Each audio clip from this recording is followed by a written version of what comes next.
Hey guys, welcome to another episode of Opinions from the Sideline. You got Jim and Don back here.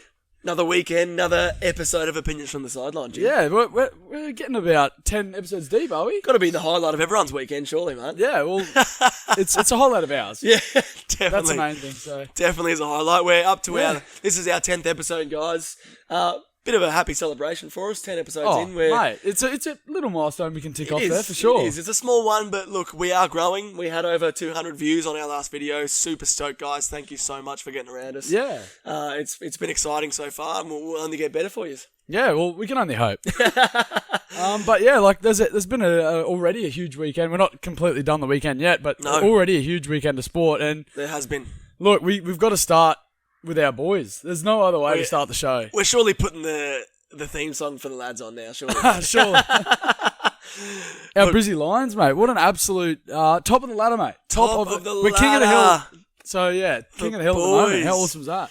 See us up in first there, mate. Would you bloody believe it at the start of the year that this would be the case at round 22? I want to start us off. We were at the Gabba, 35,000 strong, mate. Yeah. Sell out at the Gabba. It was unreal. The atmosphere was insane. If you weren't there, you bloody missed out, and you should be slapping yourself in the face because that was an unbelievable match and an unbelievable scene to be a part of, mate. Yeah. No, it was good to see such a strong following at the Gabba again. You know, it was the bandwagon is back, man. There's no way about that. And look, it was top of the table clash. Geelong were certainly no easy beats, and we'll sort of dissect the game now. We'll touch in on that. The Lions won by 1 point, so the score was 75-74. And what a finish it was, Jimbo. Yeah, well, but to start the game off, I mean, the Cats really controlled a lot of the match.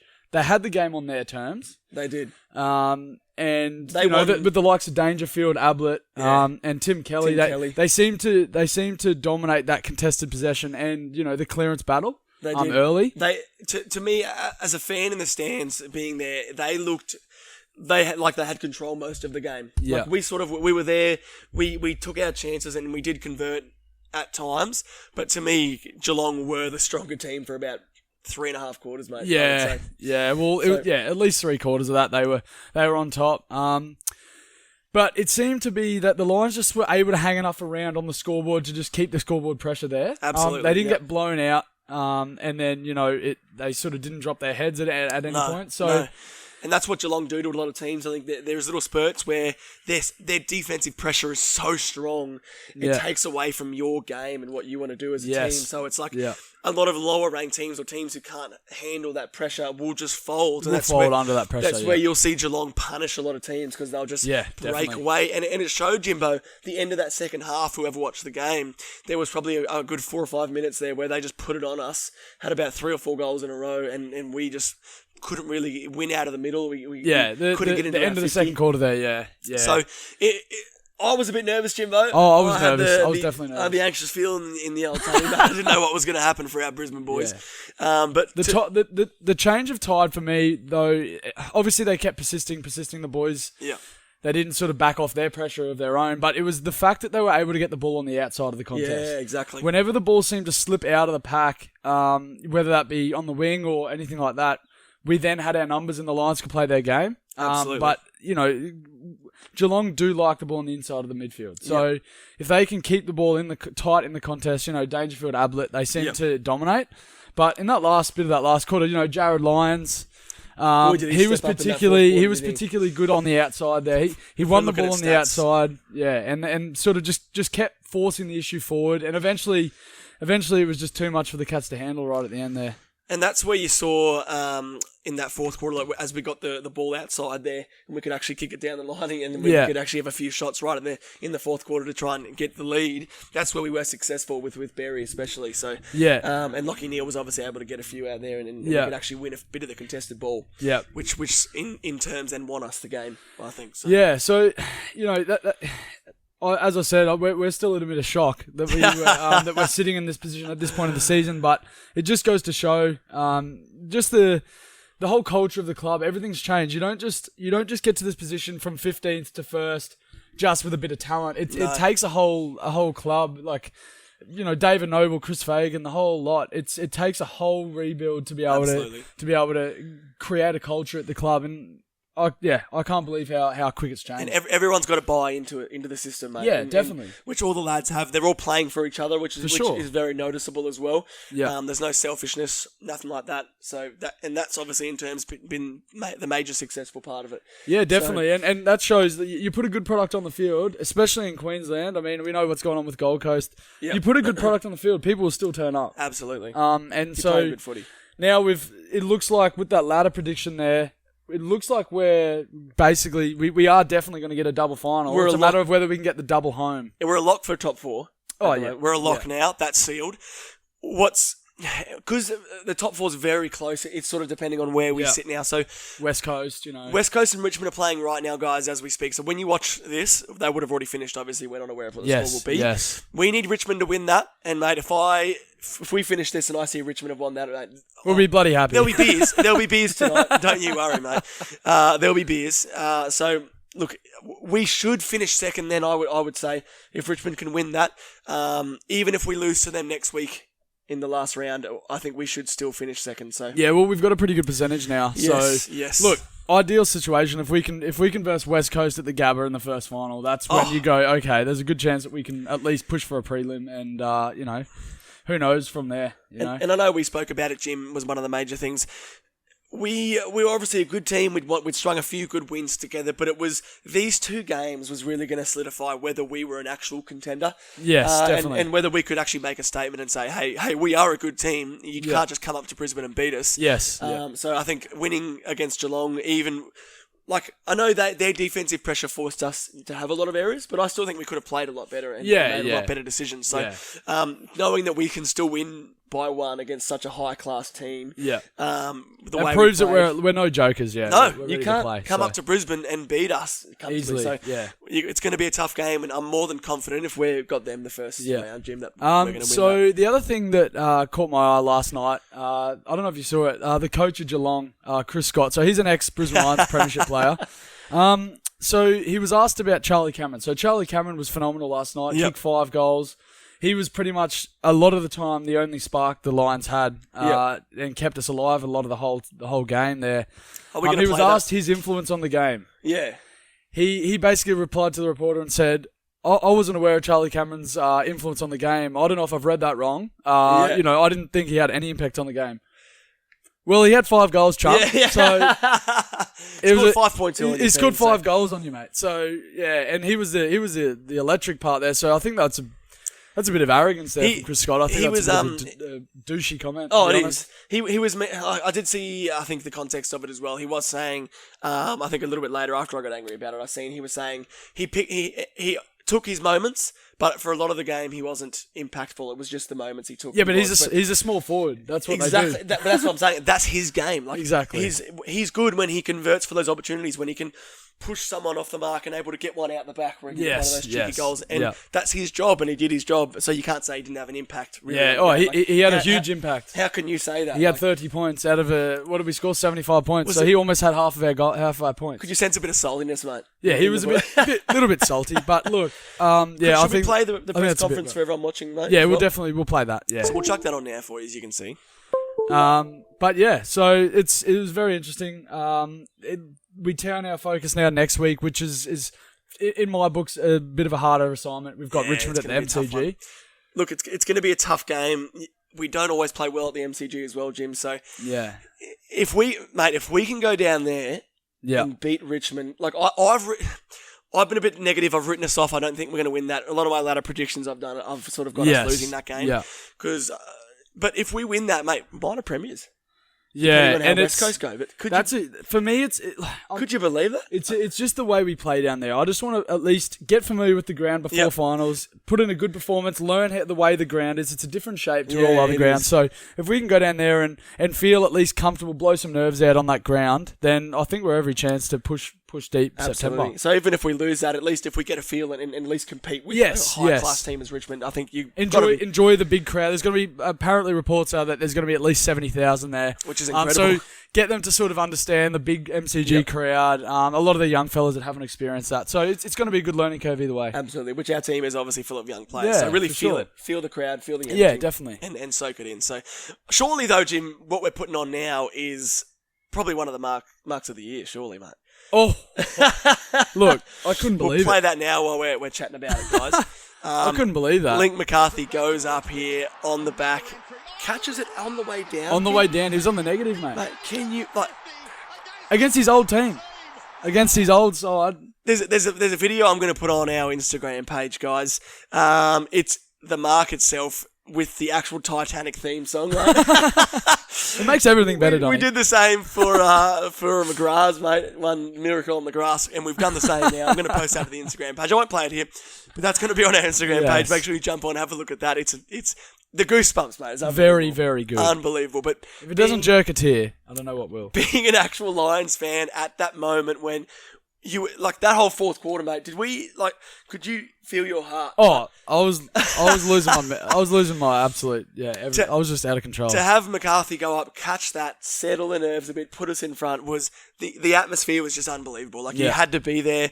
I know you could hear it on the TV, but you had to be there to really feel the energy. Yeah. So there's no doubt about that, mate. Mark of the year. Good on you, Link. Good on you, mate. He basically won us the game. But yeah, we'll give a shout out to an Instagram follower who's been a very supportive fella of ours, and his little handle there is Sammy Samstar 24, I think it is. Young fella, isn't he? Young fella, yeah, Brisbane Lions fan. So he sent us in on Instagram that we should definitely touch on this game. So good on you, mate. And yeah, if there's anything else you want us to chat about in the future, just flick us a message, guys. Yeah. Appreciate it, Sammy. Yeah. Good job, mate. Few on the back of that, obviously, that was probably the game of the round, Jim, and we wanted to touch on that. Few other sort of games as well that results. Surprised me. North Melbourne punished Port Adelaide. Yeah, that was a big one. Which is very Port. They're just the most inconsistent team in the AFL. I mean, the two Adelaide teams, to be honest, are the most inconsistent teams in the AFL. Could you imagine being a supporter of Adelaide? You wouldn't have any hair left. Pulling your hair out every week, mate. Like, so frustrating. But speaking about Port Adelaide there, if we want to just touch on that, we know they're very, very inconsistent. Yep. Let's talk about last year. So they've gone and got Rockcliffe. Yep. Jack Watts. Yep. From Melbourne, and I think I can't remember off the top of my head. There's another one. So they've gone and brought some mature age recruits in. They're topping up, thinking that they're going to be ready for a grand final this year. Yep. That's fallen on its ass. Let's be honest. The pressure's now back on Ken Hinkley. Where do they go from here? If they can't scrape into the eight, Jimbo, they're sitting ninth at the moment. Yeah. Do you go and sort of just take an overhaul of the playing list? Because there's a lot of the names there that I know Robbie Gray's a shining light for them. Yep. But you've got your captain in Boak, and those other experienced veterans there that they've tried to push for that grand final success over the past 5 years in their own mini dynasty. It hasn't happened. Yeah. So at what point do you now go, okay, we need to rebuild? We've made a mistake by getting Rockcliffe and Watts in. Yeah. Do you delist a bunch of guys and then start from the draft? Try and go back to the draft and sort of see if you can get some young talent again and build back up. Like that's probably the best way to go about it, Jim, wouldn't you say? I would like to study their list a bit more, but to me from the outset, it's kind of looking like they need to sort of almost start from the ground again. And it seems the same for the Crows as well, Jim, I think. Well, they need a whole overhaul of everything. The leadership group, Tex Walker is a big question mark for me. I know you don't like him. I know when he was younger, he had the capability and he showed some signs that he could be a real star forward. Yep. And he's had a decent career. But just his leadership of that group, it's a big question mark. And the thing you got to ask yourself is he going to lead you to your next premiership? Yeah, exactly. Definitely not. No, definitely not. And the answer's no. And no. So that's another couple of big decisions that both Adelaide teams need to make, and for them to be relevant again. And it's a tough call for him, Jim. Definitely. Go here. And obviously, no one wants to go to a rebuilding stage, but it's something you've got to do, I guess, as a club. And if you want to get in and start contending for a premiership, probably the only way to go about it. So but massive shout out to Ben Brown. Mate. 10 big ones, mate. Squash tennis ball-headed bloke. Curly Sue, mate. Kick 10 big ones, mate. That's huge for him. He's a unit, and mate, he's a talent. I think if he can stay consistent. I know some teams can hold him. He's had games where he hasn't scored, but mate, if he can go in and kick a bag like that every now and then, mate, you got to be happy with him. Yeah, well, either way, what you said just then, he has had games where he hasn't been made an impact at all. But if you can at least kick 10 goals and 10 goals in a single AFL match massive at any point in your career, There's only like, the ones that popped to my head, your Jonathan Browns, blah blah blah. Yep. Like you've got to be a bloody good player to kick 10 in an AFL You have game. to be, mate. So regardless of what the future holds for him, kicking 10 at any point is a massive achievement. So good on you, man. I think we need to see him get out of North Melbourne, mate. I think we need to. Well, there's a few rumours there that because his contract's coming up at the end of the year. I think it's the end of this year. Yeah. So do who knows? our Brisbane Lions push for him, mate? Do we try and get a bit of a bigger forward and? Do you mix up or do you sort of leave? I think we kind of need to leave it where it is. Yeah. Like I don't think getting him in's gonna. Depends what you get him for. That's what I mean. Depends what you get him for. Yep. The way I would usually have said up until this week, I would have said definitely not. Yep. And no disrespect to Eric Hipwood at this point, but yesterday, coming up against some top class defense, Eric Hipwood really got taught a lesson. Not to be ruthless, but he was woeful, mate. Like, he wasn't great. His kicks were horrible. Like the pressure got to him. He couldn't there was a tackle. Like that many times he had the ball and it was like going to boot and it was getting tackled, brought to the ground. Yeah, well, the ball. That is a learning curve for him. It is, but when the difference between we played Q Cash last week. Yeah.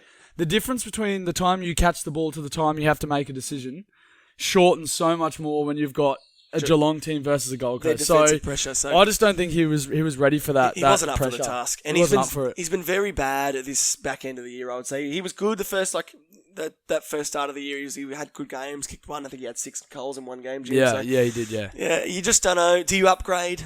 Do you go from there? Like I don't know. It's just going to depend on the club, and they're good enough to know what to do. I guess. The selectors. So. Oh, they've made good decisions. Like David Noble and everything. The way they've brought the list together, they made good decisions. So whatever they do in this off season, I have full faith that they're going to make a right decision. Mate. So. And look, that's it there for on the AFL front, guys. We've got one more round to go. We're down in Melbourne next week, Jimbo. Yeah. It's going to be very interesting. So we'll get a great episode coming with that one. Yeah, definitely. Stay tuned next week, guys. Definitely stay tuned for that one, guys. But we're going to jump over now, guys. The moment we've all been waiting for, especially me. Not so much Donny. No, not so much me, mate. I dreaded it, and it wasn't the best experience, mate. But look, you just enjoy it while you can, mate. You enjoy the good food while you're eating it, even though there are large amounts of it. But we're going to jump over to that, guys. It was me food challenge. I've jumped into a bit of KFC, guys. So we were doing Maccas, but I've made a late interchange, mate. We were going to do Maccas, and we thought, what's going to make you feel even worse? What is for the people? So we'll jump over to that now, guys. Not pretty. All right, guys. So we're here driving to your preferred fast food franchise. Look, fine cuisine, Jim. Only the finest cuisine at such a fancy establishment as Kentucky Fried Chicken, mate. Yep. So we're on our way to pick up the challenge, and it's going to be a big family feast for Donny. So we'll stay tuned.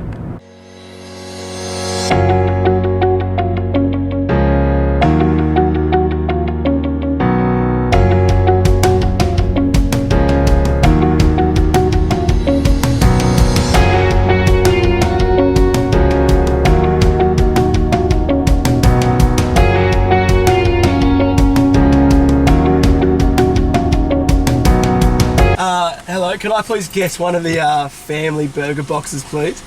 Yeah, with that does that come with any drinks? No, it doesn't, sorry. Look, we better throw a Pepsi Max on there, that'd be fantastic. Yeah, would you like 1.25 for $3.95? Just a $3.90, the smaller one would be fine. The 600ml? Yeah. Yeah, and those Pepsi Max with it, sorry? Yes.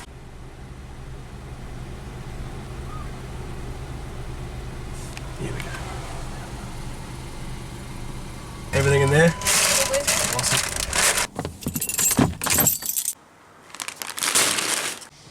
Hey guys, welcome to the challenge this week.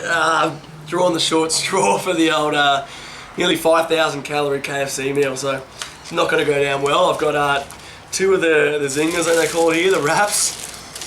2 of them. I've got 2 large chips, full of nutrition, Matt. The old chips. 2 original recipes burgers. About 6 chicken nuggets and a thing of popcorn chicken.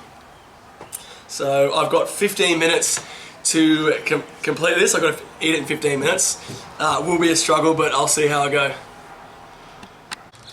Here we go, guys. Unwrapping everything, ready to go.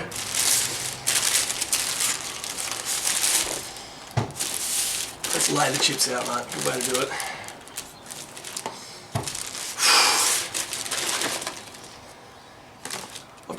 15 minutes to do this, so we're going to start it right now.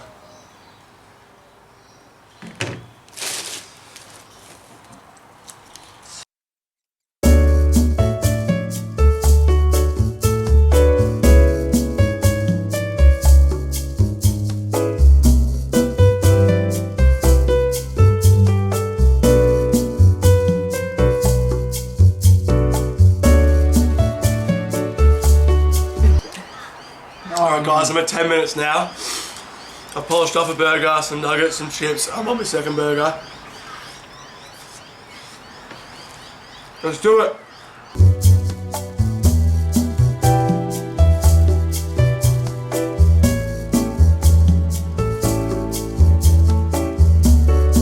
$7:10 to go, guys. I'm starting to feel it.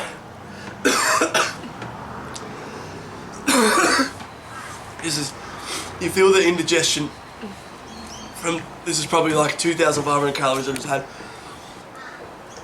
Oh, I really didn't expect to feel like this early. Let's keep going.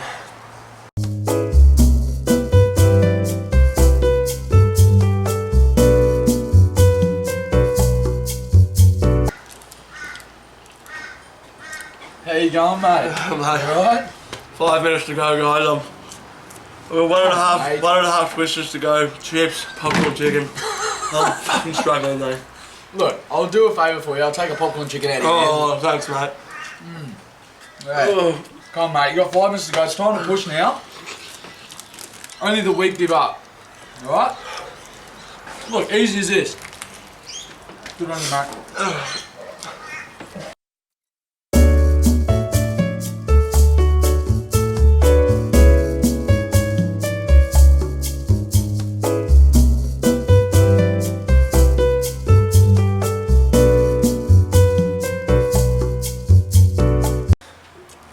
20 seconds.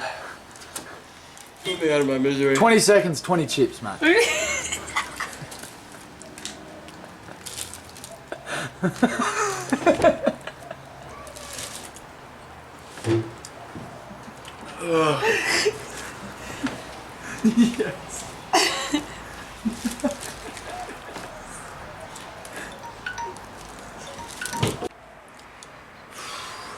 How'd you go, mate?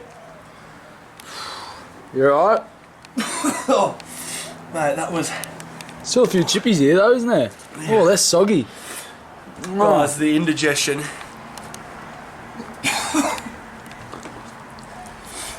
Dude. Would you do it all again, mate? Never again. Twister and a half. Twister and a half. Bulk thing of chips, as you see there. That's a struggle to get through. There's some popcorn chicken left. I polished off two burgers.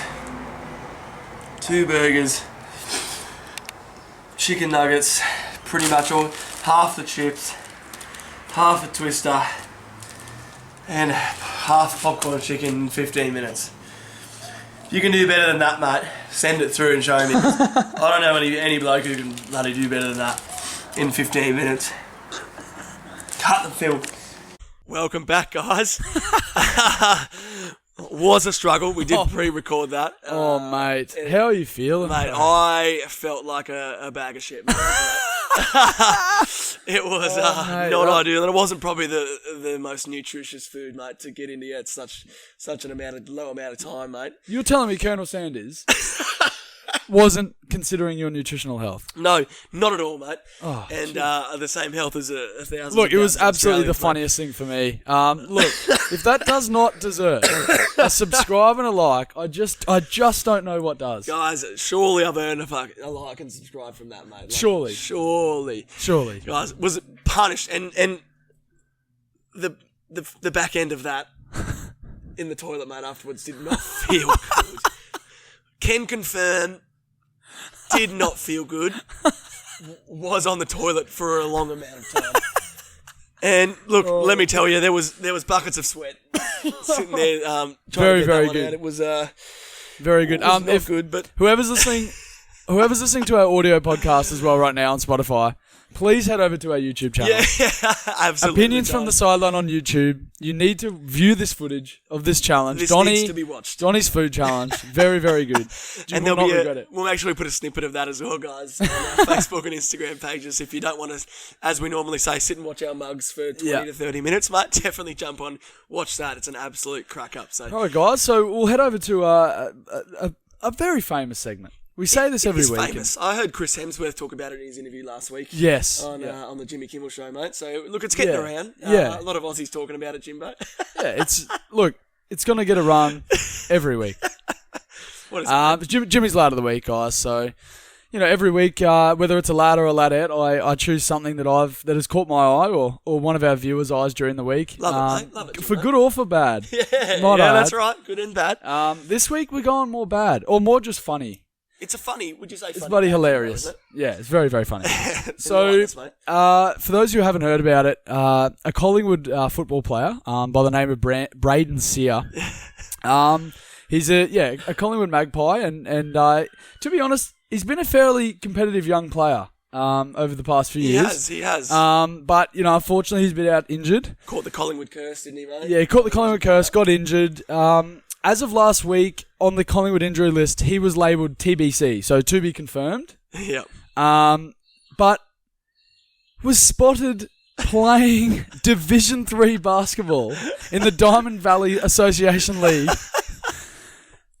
while injured. So you're a professional athlete getting paid How much money are you getting paid, Jim? and he's going to risk his injury. He can't play any footy, and he's going to go down to the Diamond Valley Div 3 basketball Can play Division 3 basketball comp. And if anyone's played basketball before, they know. If you're playing in those sort of low comps, it is... There's elbows. There's such a risk of getting injured. It just goes up a whole nother level playing those chump leagues. A lot of clumsy old people. Oh, mate. Old people that don't know how to play, so they're just kicking it. Yeah, so Nathan Buckley, I'm sure, is pulling his hair out. He's had a bunch of muppets over the time, but the more embarrassing thing for me, so he gets caught.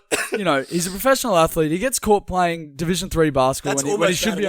That's the stupidest thing I've ever heard. But reports are out of the people who were there. He played 20 minutes in this Div 3 basketball match. Mind you, he's an AFL body, an athlete, a full fitness athlete. Yeah. He rocked up with 6 points in a Div 3 basketball game. Now, the question I've got for you, Jim,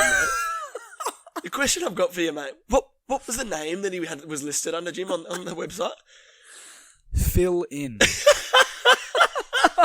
Fill in. You can't make that up. You can't make this. You can't just make this shit up, mate. Fill in. So someone by the name Fill In has came up to a Div 3 basketball comp looking like an absolute rigor mortis and throws up a nice solid 6 points in 20 minutes. Mate, you absolutely deserve a kick up the arse. Mate, pull your friggin' head. You're gonna do that's almost as bad as Jaden Stevenson, really. Isn't All right, so actually, that's what I want to chat about now. Actually, on the back of that, Jimbo, it's another Collingwood scandal, another stupid thing these young players are doing. Another issue. Let's look back at the history. So, talk us into it, in the modern sort of since 2015, right? Yep. They've had issues ranging from recreational drug use, gambling. Just blatantly lying to the club about the way they incurred injuries. Okay. So let's look back over. So you've got in 2015 you had it was Keith and Thomas. Okay. They were done for recreational drugs, so I think they got a 12-month ban. So I think it was like cocaine and stuff like that they were done with. Yep. And then you look on the back after that. So between 2015 and now, yep, you've had Jeremy Howe lying about a broken hand. So he incurred a broken hand. I think he was just doing something outside of footy and came in and just lied about how it happened. Okay. The funniest one for me is Jordan DeGoey. He's done a few things, drink driving, but he also broke his hand. Wow. He also broke his hand playing with, I think he was playing with his dog at home, broke his hand and told the club that he accidentally hit his hand on the back of a door handle. And so, blatantly lying to the club. And then you push into this year and you've had Jaden Stevenson with his gambling issues. Donny's multi of the week. Donny's multi of the week got him. He put a deucer on Donny's multi of the week. And now this. Like, is it is it a cultural thing at the club? Is the football department to blame for the way these guys are going about it, or are they unlucky? Drafting absolute dickheads or recruiting absolute dickheads to the club? Like, what are the personalities these guys they're getting particularly, so that's a bit of a mix of both. Stevenson, DeGoey, and I think Brayden Sier. I think they were all draftees. You've also got Jeremy Howe from Melbourne as a mature age recruit. So it's like, it's a bit of both. I just don't know if it's a Collingwood. Can you blame the Collingwood department for creating this culture that these young players aren't getting the help that they need, or do you think they're unlucky? Like one of your top players in Dewanka, DeGoey, yeah. Like a couple of incidents that you've had him, like he's one of your top four. Like, you can't have these things continuously happening. Like, yeah, I think he's kept his head relatively clean this year. We haven't heard much from him this year. But I just keep coming back to the point, like, where do you go? Have they been unlucky? I mean, you've got Eddie Maguire at the top. He's one of the more controversial football managers absolutely. Going around. The club's been notorious for, inking up players. So they come in there like white-skinned and they come out like tats central. Like, literally, yeah. How is it just a boys' club there? Like, how do they, it's the bad boys, eh? Like, It makes you wonder, like, whether Nathan Buckley, like, put yourself in Nathan Buckley's position, though. You're trying to coach these guys to a premiership, and you wake up, and you hear this sort and you hear one of your you hear one of your good young players is playing in a Div 3 basketball game. Has changed his name to fill in legally. Like, come on, like. The poor bloody bloke trying to fight for his own career as a coach. You got to feel for him, don't and you? all these little muppets are just stuffing up and compiling the issues I have with injury, like, and now making them worse. The amount of blows they've had, especially like with the Mason Cox injury as well, being out for the year now, like so many injuries, and now you've got one of your guys who was meant to come back from an injury, and then now he's going to have to cop a suspension for being a muppet. For being an absolute wanker. Like, what you got to be pulling your hair out, man. Yeah, it's the first time in my life I'm saying I feel a little bit sorry for Nathan Buckley. Yeah, the first time we'll say it's okay. Like, we feel for you, Collingwood. Like, this is tough. Like, but at the same time, you can only blame yourselves for having such muppets as players. So. Yeah, like, what, it's up to them now to try and put something in place and make sure these young kids are accounted for. So yeah, absolutely, mate. Yeah. So, and Collingwood have had a big win this round, and they're climbing themselves back up. Sorry, guys, I'm just getting the ladder back up for us. They're fourth now, Jimbo, depending on how the games go today. But, look, they're still right there. So they can still get it together if they have their injuries, the players coming back. Like, watch that in finals. They still are going to be a good team. But hopefully, they'll be able to keep it together, mate, till then. Sweet. Yeah. But, guys, we're just going to briefly touch on a bit of basketball. Yeah, we'll briefly touch on it. Yeah. We're running a bit short on time, I think. But too long. So a bit of international basketball. We know the 2019 FIBA World Cup's coming up in China. The warm-up games have started. So the Boomers have 2 games against Canada scheduled in that were just played. They have played with a further 2 games against the USA. So just want to recap. Little note on that one, Jim. Our boy Mitch Creek made it in the side. Yeah. So unfortunately for Donny's sake, I know. If you watched our last week's episode, Lamarnus called him in, thinking that there was a position there for him. Unfortunately, let him down. I worked so hard. Like, as you could see, like, the potential I've got, mate, the skill, the caliber of player I was to have someone like Mitch Creek just come in over me. Like, it's just almost unheard of. Nah, good on Creaky for that. I thought it was well deserved anyway. If in our last week's podcast we said he was really stiff not to actually make it. So he was in our 12, Jimbo, wasn't he? Yeah, definitely. He definitely deserved that. And unfortunately, Xavier Cooks, like, we never want to hear something. Nah, it's a bit disappointing for the big fella. Good opportunity for Mitch Creek. I think he will fit really well in that system. The first 2 games, Jimbo, as you said, they've played against Canada. Yeah. They lost the first one. Now, that's always going to happen, I think, Jim. Yeah.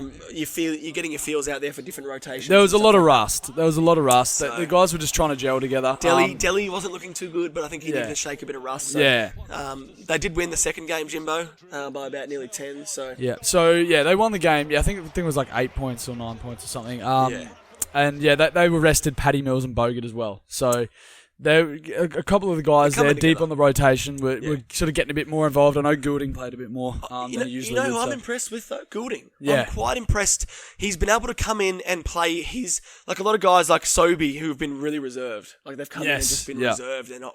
It's a sticking true to what makes him good. Yeah, like Gouldy's Goulding's coming out with a mindset still is like, I'm a flat-out scorer, man. Yeah. I don't score the ball, and that's exactly what he's doing when he's getting the minutes. So Yeah. hats off to him, man. I hope he gets a few minutes here and there Yeah, in definitely. the actual For World sure. Cup itself. For sure. And that's something we're going to make sure we get to as well, for sure. It's going to be a massive World Cup. We've got the games coming up, Jim. Yeah, there's going to be a lot to chat about. Obviously, we're going down next week to watch the USA, so we'll get a bit more of a feel on how the team's going to. You would think coming into that game against the USA, they're going to play a real solid 8 to 9 and really start to get a feel on who they're going to go to in the World Cup. They will. So it's going to be interesting to see how we who's in the rotation and who's not. We match up in China there, so it's going to be a massive World Cup, man. Look, hopefully we can come over the medal, Jim. That's the goal. Bronze medal's a goal. There's going to be a few tough sides there, especially the Serbias, USA. Yeah, it's going to be very tough. But even Lithuania, Greece with Antetokounmpo. Yeah, exactly. They're going to be tough. There's a strong. It's not what I thought it was going to be. There's still some talent out there, so it's going to be tough. It's not going to be a walk in the park, Jim, No, that's definitely for sure. not. No way. Like I said, guys, we'll give you all the updates. Especially make sure you're looking out for our Instagram and Facebook pages. We're going to have updates all the time. Definitely. Especially now that the AFL finals are coming to fruition as well. Yeah. Make sure you keep up. But that pretty much wraps us up, guys. But as we do, Always we finish do. off with this Bit of segment. tradition. Again, I haven't won, Jim. Surely, look, I'll give you 3 more. If you don't win 1 in 3, the segment's gone. Surely we're cutting it. That's it. Surely we're cutting We're it. saying it right now. The segment has three goes Even left. the West Coast same game multi, man. I couldn't even snag that. Nah. Dom Shee didn't even have near third at disposal. And look, this week Let's do it. I've gone a bit. Look, I've just gone a bit easier, Jim. Something the earnings aren't fantastic, but it's something I think if we're going to start building our portfolio for Donny's Multi of the Week, Jim, I think we're going to start off with something a bit. I've gone a bit crazy most weeks. This is a 5-legger. Look, it's very doable. Like when I know I say very doable every week, but it's very doable. What we've got, guys, it's an AFL multi. Obviously, we're coming onto the back end of the year now. Yeah. A lot of important games happening. I'll start us off, guys. Starting off with North Melbourne, big win, little win, winning by 1-39 against Melbourne. Yes. Which they should Yeah, do. they should do if that. Ben Brown, if you listen to this, mate, bag another 10 for me. Let's get that margin. That'd be fantastic. Thing is, though, Thanks, Benny. That'd be awesome, mate. Thing is, though, if he kicks 10, they'll win by more than 40. So it we don't depends want how that. Just Melbourne win, go, but though. not enough. But just 1 Just to win 39, enough. Ben, would be awesome, mate. Yeah. Thanks. Collingwood head-to-head winning against the Bombers. Okay, well. That's what I've got there. Okay. Which I think should happen. Friday night at the MCG, last round of the year. We're going to be at that one too, Jim. Yeah, so we'll be there. Going to be big. St Kilda, big win, little win. Win by 1-39 against Sydney. I think is doable. The way they've been playing, St Kilda. So okay, I'm happy yeah, with the boys. West Coast head-to-head against Hawthorn, which should be a lock-in, you'd think, surely, Jim. Oh, you'd bloody think It's so. over I think Perth. that's a. It's in WA as that well. So should be your lock for the that's week. the lock for the week, 100%, guys. Yeah. Western Bulldogs, big win, little win, to win by 1-39 against the Crows. That's at Marvel Stadium as well, Jim. So I've got that as nearly a lock-in as well. I think the way the Western I reckon Bulldogs your are only playing, issue there is that the Western Bulldogs might win by too much. That's the only problem. Look, I reckon they will win. So hopefully the Crows hopefully are at they least keep it. competitive. And Surely then, under 39, Jim. Yeah. Surely we can keep that. yeah. So, guys, we're throwing a $15 stake on this one. A little bit more than usual. We're still not breaking the bank, though, Jim. Yeah, nah. $15 stake. Subway foot long, mate. We've got 25 to 25.12 odds on that one. The potential earnings, $376.91, Jim. Yeah. So look, it's a solid number, but we're not going out on a limb with ridiculous. We're not going crazy here, guys. It's just to build up the sports bet account, especially mine, mate. It's been in the negatives a lot of this year, mate. So let's build it up a little bit, Jim. Let's get going. This is the one I'm Let's confident, start the wheels churning, mate. Start them going. Let's get going. let's Then I do can it. get a bit crazier again. We've got a bit of a positive in the account. So let's do that. We Let's like end to on that finish one, on eh? this one, though, Jim. We like to finish. Yeah. $376, Jimbo. What are we spending? Look, always putting me on the spot. I can't buy a car this week. No, we're not buying a car with $1,000, mate. Or like I said, it's got to be a 1995 day woo. No, I'm definitely going to the Treasury Casino. Oh, we're going to the in Brizzy there?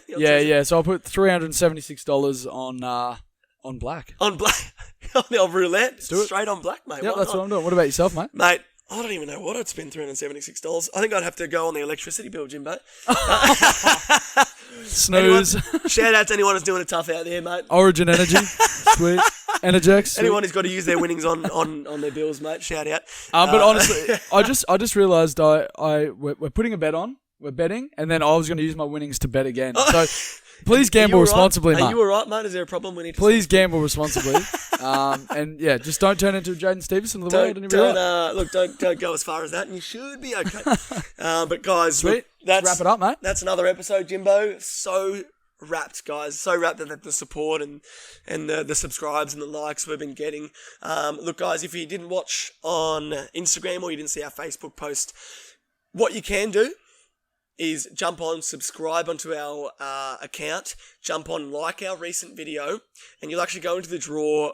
We're only going to cap it when we get to 40 subscribers. Yeah, so we need, as soon as we get out 40 new subscribers, we're gonna draw the prize, and it's $100 cold hard cash, mate. So jump on, do that for us. You'll be able to go in the draw and to win $100 for pretty much doing nothing. So yeah. Again, thanks for all the support, guys. That wraps us up. Have a fantastic week. Cheers, guys.